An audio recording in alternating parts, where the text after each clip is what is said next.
and the film made in the 1920s, possibly Paris by the look of it, although nobody on the base had been to Paris. Fifi was immortalised, gyrating forever. The French made a lot of those sort of films, I've heard, the chief scientific officer had said, learnedly, the first time she'd been screened. The film clip finished too soon for some. "Screen it again," the electrician always ordered. The radio operator would rewind it. The bed didn't have a headboard or a footboard, just a mattress, a double, a platform on which she performed her striptease. But no, she didn't have clothes to remove, at the start or finish, so there was no strip, only tease. And she did it so demurely. The bedsheet was satin, it was conjectured, which allowed a discussion on satin versus cotton sheets. The chief scientific officer thought satin was too slippery. The base engineer said cotton enabled more purchase. The camera shooting the scene had been handheld. It shook. The film jittered. It was intermittently out of focus. There were crude splices, discontinuities. Her performance could have been a piece from a feature film, and bits before or after had been removed. There was barely enough film for it to be threaded into the projector. It had a new leader, and it needed a new tailpiece. Early in the winter, on film nights, Fifi would be shown several times before being wound on her metal spool and put away, tenderly. The film was worn, scratched and brittle. It had deteriorated almost beyond repair. Pieces snapped off, sprocket holes were distorted. It was shredding with every showing. It went through the projector with a click of rollers and gears via worn sprocket holes, like the sound of a piece of stick against the spokes of a rotating bicycle wheel. Then the base leader confiscated the film. Not to save the film. The leader was in love with Fifi. He was a middle-aged man with a wife, but maybe Fifi reminded him of his wife, middle-aged and all. The leader had come to think Fifi belonged to him. He was jealous that other men saw her naked, violating her by watching, as if they were raping her.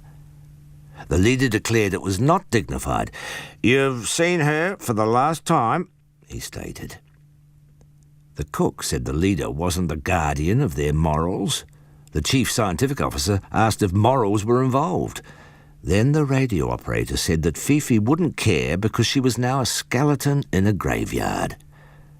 The electrician said, "As we will be one day," which didn't add much to the discussion. Fifi lived here in this cold, remote Antarctic base, a place she could never have imagined. But Fifi didn't mind the cold. She was always warm, forever. The leader refused to discuss the confiscation. He locked the tin canister in his green office safe. "Like taking away your prisoner's privileges," the cook grumbled. The radio operator pointed out that all the men were volunteers. The leader was suspected of screening Fifi for himself, alone, in the middle of the night, when it was his turn to be night watchman on fire patrol. But he had never been caught. Fifi had been on the base for years. Legend had it that a wintering over party member had brought the film to the ice. The same story said that the film was 7 minutes long. Every year it got shorter. Now it was less than a minute. The base saw many films. The Americans had a stockpile of feature films for the 3 or 4 month period of winter when the Antarctic was isolated, with no aircraft in or out.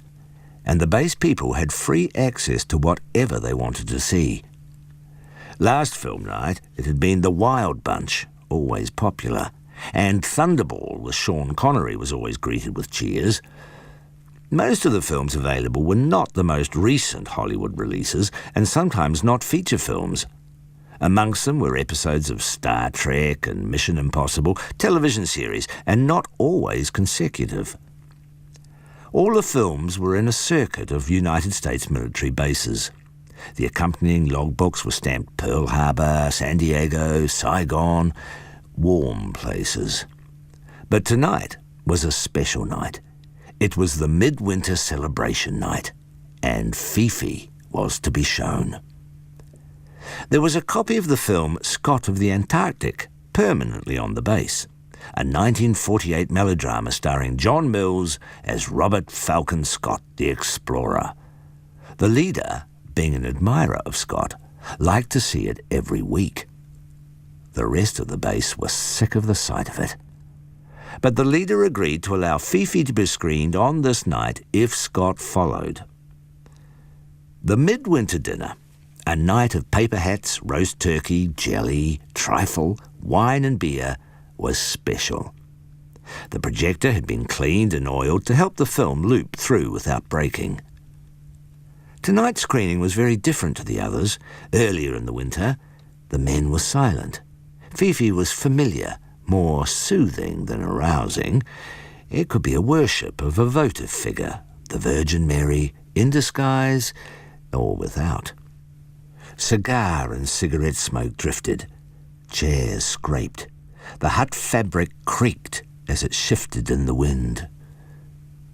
The film broke down quite near the end, that part where she was preparing to slide off the bed. Snap! A blank light on the screen. The sound of celluloid being ground in rollers and sprockets was sickening, and a small fire quickly extinguished with a squirt of foam. Now there was only scraps of film, impossible to repair. It was the end of Fifi. The cook suggested a proper funeral for Fifi. She'd been almost cremated, but what remained should also be cremated. The ceremony would be held outdoors. Glasses were refilled. The men struggled into outdoor clothing. The outside lights were switched on. It was snowing, flakes shining in the floodlights. The flag was not flying in the winter darkness. The radio operator said it should be raised and then dipped. The leader said that the flag could not be raised at night. The men were against him. The cook toggled the flag to the halyard. It flapped. "Someone should say a few words," the chief scientific officer said. "I wonder what her favourite song was," the electrician pondered. "Probably one of Edith Piaf's," the chief scientific officer said. "We should sing a hymn," the radio operator said.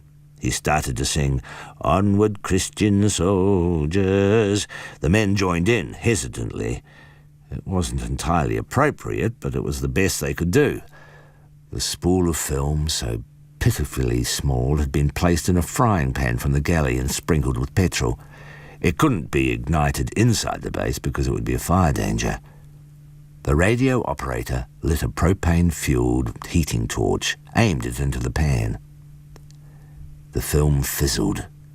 Then a whoosh of flame, and Fifi was completely incinerated. "She can now rest in peace," the chief scientific officer said reverently.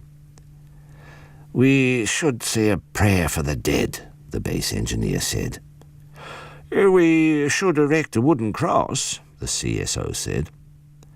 The electrician sniffed, and it wasn't because of the cold. "R.I.P., the cook said. The ashes were blowing in the wind, scattered, sticking to the snow. The leader was crying, genuine tears. The love of his life, or the winter anyway, was dead. He was bereft. The radio operator comforted him with his clumsy cold-weather gloves, escorted him back into the base. Now they would view Scott of the Antarctic.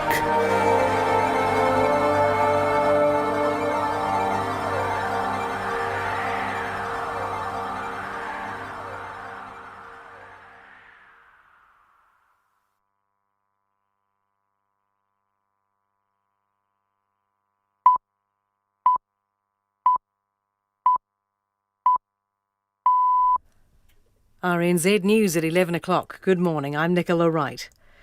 Most of the country is now under either a prohibited or restricted fire ban. Fire and Emergency says hot, dry conditions have created an extreme fire risk. Fires are prohibited across all of the North Island, with the exception of Wellington, which has a under construction, and we are, through Kaingoa, focused on building up New Zealand's stock of public housing and being a world-class public landlord, providing good quality, warm, dry and healthy rental housing. But despite the significant investment and the progress that we've already made, demand for public housing is increasing faster than any supply, and in some locations new supply is needed urgently. We are focused on building these new public homes for renters and owner-occupiers, tailored to the underlying demand and people's needs in areas. And we are committed to continuing to work in partnership with iwi and with Māori, with private sector, with local government and with community housing providers to deliver as many homes as we can, as fast as we can.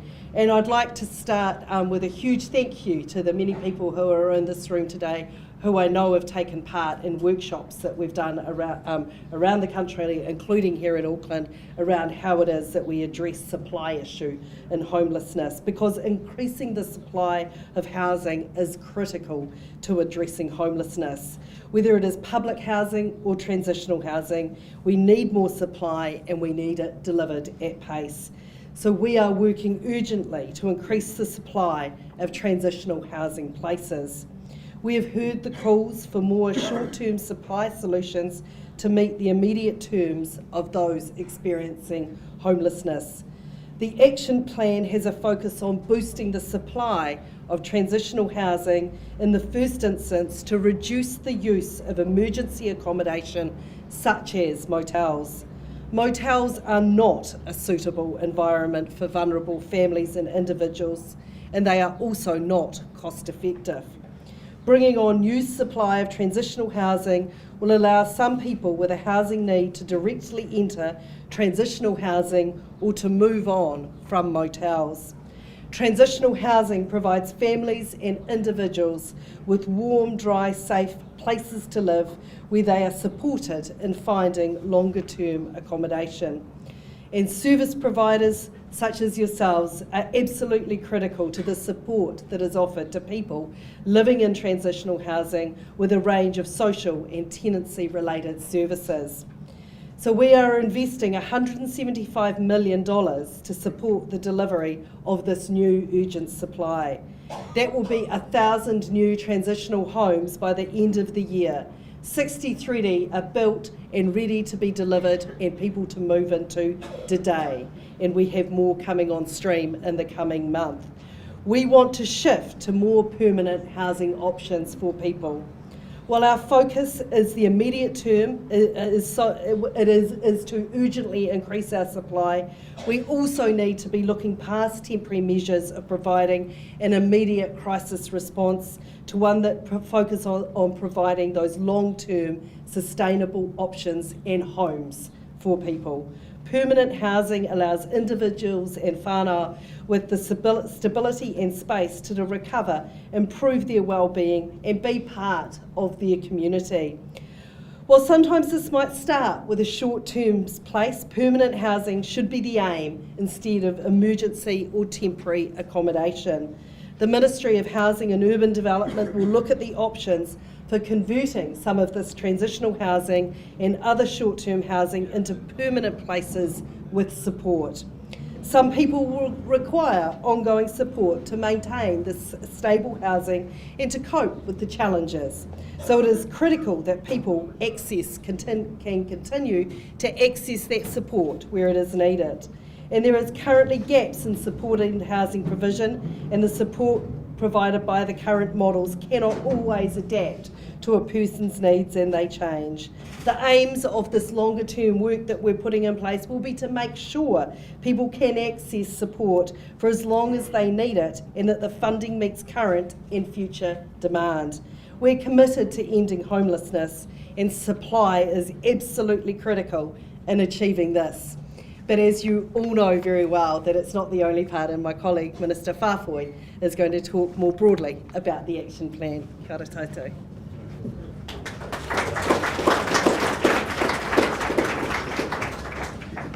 Morena koutou, ngā mihi nui ki a koutou, ki te atua, tēnā koe, ki te papatūnuku, tēnā koe, ki te whare, tēnā koe, ki te hunga mate, ki te hunga ora, tēnā koutou, aka he tai lahi lele.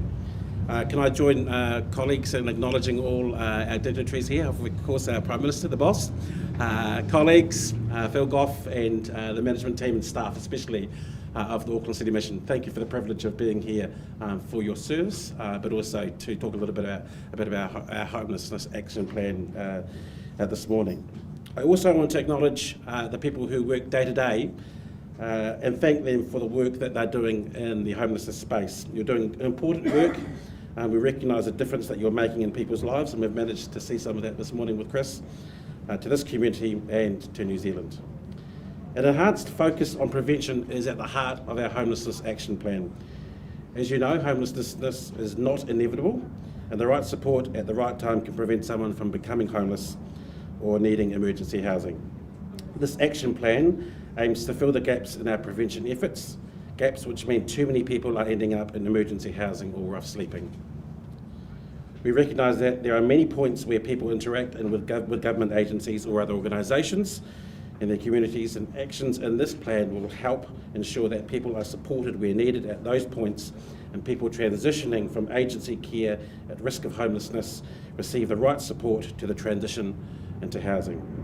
Actions in the plan will also help address issues that put tenancies at risk and support those who might lose their home. Homelessness is experienced by individuals and whānau in diverse ways. So the way that we offer help is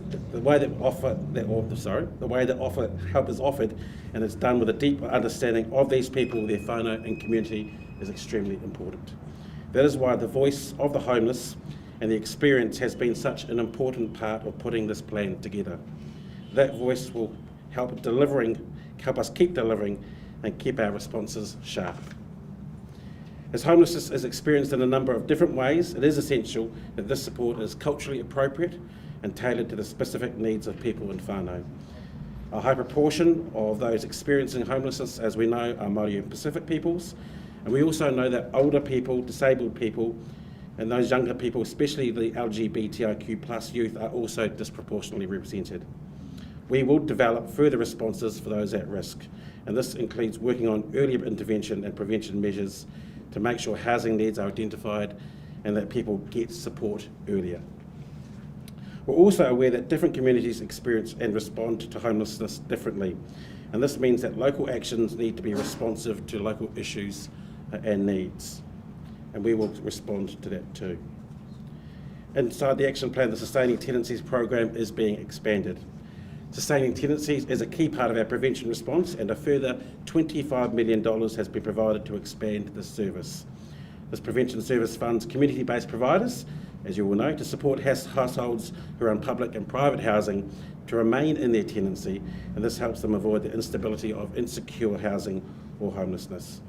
Sustaining tenancies provides tailored support to assist people with a range of needs such as mental health and addiction, budgeting or home care skills, all in order to maintain their existing tenancies. The Sustaining Tenancy Service has undergone a full redesign with the sector, and from the 1st of July it will support up to 4,650 households over 3 years. Rapid rehousing is also being introduced as part of the action plan to bring stable housing. We know that some individuals and whānau require support to navigate through the system so they don't get stuck in it or in a cycle of short-term housing accommodation. So as part of this action plan, the government will invest $13 million to undertake a rapid rehousing trial. This will provide stable housing to people experiencing homelessness before providing them with access to the support services they need to address issues underpinning their homelessness. The service will place the individual and whānau and their services at their needs at their centre, wrapping support around them. The trial service will follow the same principles as Housing First. However, it is going to be targeted towards individuals and whānau who have a low to medium social service need. Housing First will remain the core response for those who are experiencing chronic homelessness. Our sincere thanks go to everyone who has helped with us to develop the New Zealand homelessness plan. The government is committed to working with providers, with iwi, with local government, with our champions in the community, our whānau, to make sure that we prevent and reduce homelessness, to give people a place and a community to call home. And can I finish with words that Chris Farrelly used earlier in the service? Chris, we will stand together with you. Kia ora.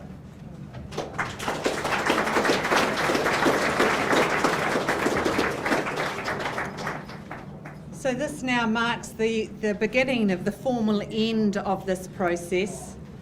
Before I invite our kaumātua to end with a karakia, just to let you know a little bit about what's about to happen. Chris will accompany our Prime Minister upstairs quickly with our kaiwhakahaere and raukura so that a conversation will occur straight away. And whilst that is happening, the media will go upstairs as directed by our comms team, Deb over there, to prepare for the media stand-up that will happen in about 10 minutes' time. The rest of us, so those who are not raukura or kaiwhakahaere here or involved in the media stand-up, are very warmly and generously invited to stay for a cup of tea and some kai that we can share together. I'm very conscious it's a very hot room and we have done very well to last this long. So please stay with us so that we can eat and drink and celebrate together. On behalf of the Auckland City Mission, we are so deeply grateful for your presence today, for your partnership, both in the dream and in making it real. Today we honour Te Whare ki ngā tore.